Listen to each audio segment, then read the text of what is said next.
Number हमारे को इसको स्पाइन पोजीशन बोलते हैं, ठीक है, लेटरल वाला साइड वाला होगा। लेकिन जो हमारी कपिंग होगी वो मैं बिठा के भी कर सकता था, लेकिन बिठाने में क्या है कि जो कप लगेंगे वो गिरने के चांसेस ज़्यादा हैं। और कप निकलते ही सिर्फ कप नहीं गिर रहा, वो आपका जो एक पॉजिटिवनेस है ना, जो आप कॉन्फिडेंस है, वो भी आपका डाउन हो रहा है। अगर वो कप गिरेगा तो कप गिरने की वजह से उनको भी लगेगा कि आपको नॉलेज नहीं है, चाहे भले ही कप में कमी हो। क्योंकि कप मोस्टली में जैसे अब ये फिट है ना, इनमें थोड़ा सा दिक्कत आते हैं। लेकिन जो लूज लोग हैं आप, जैसे सिंगल सिंगल कप अलग से मिल जाएंगे, तो वो लोग हैं उसका ग्रिप बहुत अच्छी होगी, तो उसमें आपको कोई दिक्कत नहीं आएगी। इनमें थोड़ा सा दिक्कत आ सकती है। अब इनमें हमने लगा दिया, लिटा दिया उल्टा। अब इसमें हमने क्या किया, ऑयल लगा दिया। कभी कभी आप फिजिकल एग्जामिनेशन भी खुद कर सकते हो।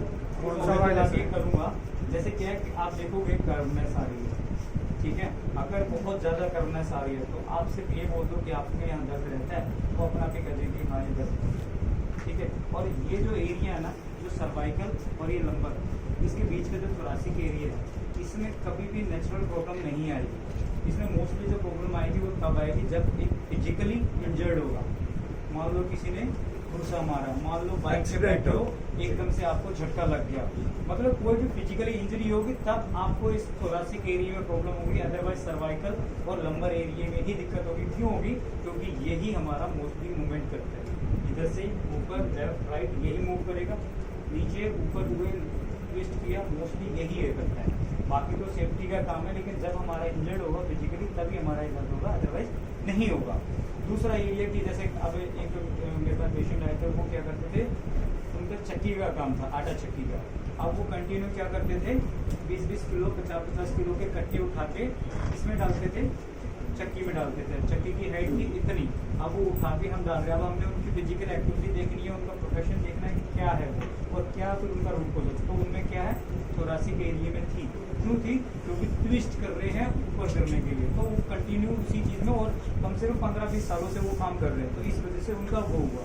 तो इसलिए हमें ये भी देखना है कि क्या प्रॉब्लम किस तरीके से है और कौन सा एरिया किस चीज़ को रिफ्लेक्ट करता है। जो कि स्पाइन का आपको चार्ट भी आपने पिछली क्लास में देखा, जो सुबह वाले में, तो ये हमने दिया। ये ऑयल जो कि मिक्स है, इसके अंदर पिपरमेंट ऑयल होगा, सफेदे का तेल होगा। इसकी अगर खुशबू देखें तो ऐसा पुदीना या कैम्फर ऐसे मिक्स है, मिंट जैसे पिपरमेंट ऑयल रहता है, मेंथा अल्फा मेंथॉल रहता है। इसका फायदा क्या है कि ये पेन किलर का काम करता है। इसका फायदा एंटीसेप्टिक का भी काम करता है। जब आपने किसी को कप लगाना, मेक श्योर आपके हाथ और उनके हाथ, उनकी बॉडी हाँ आप कहीं पे भी रख सकते हो, आगे भी रख सकते हो, ऐसा बेटर जैसे कंफर्टेबल, जैसे जैसे आपको अच्छा। लेकिन जैसे पहले रखे थे वैसे ठीक है। पहले देखो अभी इन्होंने बोला कि मैं आगे रख सकता हूँ, पीछे रखता हूँ, तो पहले तो आप इनमें ये बोल सकते हो कि जिस पोजीशन में आप कंफर्टेबल फील हो, क्योंकि आधा घंटा 40 मिनट लगेंगे। तो ऐसा ना हो कि कप लग रहे हो, स्ट्रॉन्ग कपिंग हो या हिजामा कपिंग हो, उस टाइम पे अनकंफर्टेबल फील हो रहा हो उनको, और उस टाइम पे अनकंफर्टेबल फील हो रहा हो, उस टाइम पे मूवमेंट करेंगे तो ब्लड निकल सकता है, लूज होती है, एयर लूज हो सकती है। क्या कह रहे थे ये आगे मैं सर मेरा जूम करके लेना फेस में, ग्रुप में दिखना चाहिए। तो अभी मैंने बोला कैमरा मोटा मोटा मुंह इनका इतना मोटा इतना ले लिया मैंने, zoom अलग से दिखेगा। शादी लड़की ढूंढने में दिक्कत होगी। अब देखो ऑयल लगा लिया। अभी मेरे को 3-4 थेरेपी इसमें करके दिखानी है, इसलिए थोड़ा ज़्यादा लगाया, अदरवाइज इतना लगाने की जरूरत नहीं है, ठीक है। तो हमने लगाया। अब इसमें क्या है, मैंने ये क्या किया, क्लॉकवाइज मूवमेंट कर दी कपिंग करने से पहले। कई बार हमारे पास रोलर आते हैं, स्पाइन रोलर है, नीचे आप अगर शॉप पे देखो तो कई तरह के रोलर्स हैं। उसमें हमने क्या किया, अगर ड्राई कपिंग का होता है, हिजामा में तो करने की जरूरत नहीं है। ड्राई में बेनिफिट क्या है कि ड्राई में अगर हमने रोलर कर दिया, आप देखोगे थोड़ा थोड़ा देखो तो इधर एरिया रेड हो जाता है।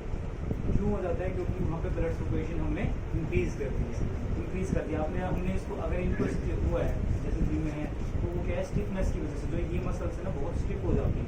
अब स्टिफ होने की वजह से हमने अपने फिंगर्स को टाइट करके एक तरह से ये क्या होगा, ये भी डीप हो गया, ठीक है। अब स्पाइन के दोनों साइड हमारा एक्यूप्रेशर में भी मेरिडियन चलती है, जीबी गवर्निंग ये देखो बीचों बीच चल रही है। कौन सा जीवी बड़ा एक्यूप्रेशर, जीवी चैनल, गॉल ब्लैडर का चैनल, हाँ। सबसे बड़ा चैनल अगर एक्यूप्रेशर पॉइंट ऑफ व्यू बोलूं तो गॉल ब्लैडर है। और वो गॉल ब्लैडर का चैनल सबसे ज्यादा पॉइंट उसके कहाँ आते हैं, पीठ पे ही आते हैं। जब हम कपिंग करते हैं तो ये वाला चैनल सबसे बड़ा चैनल जिसके अंदर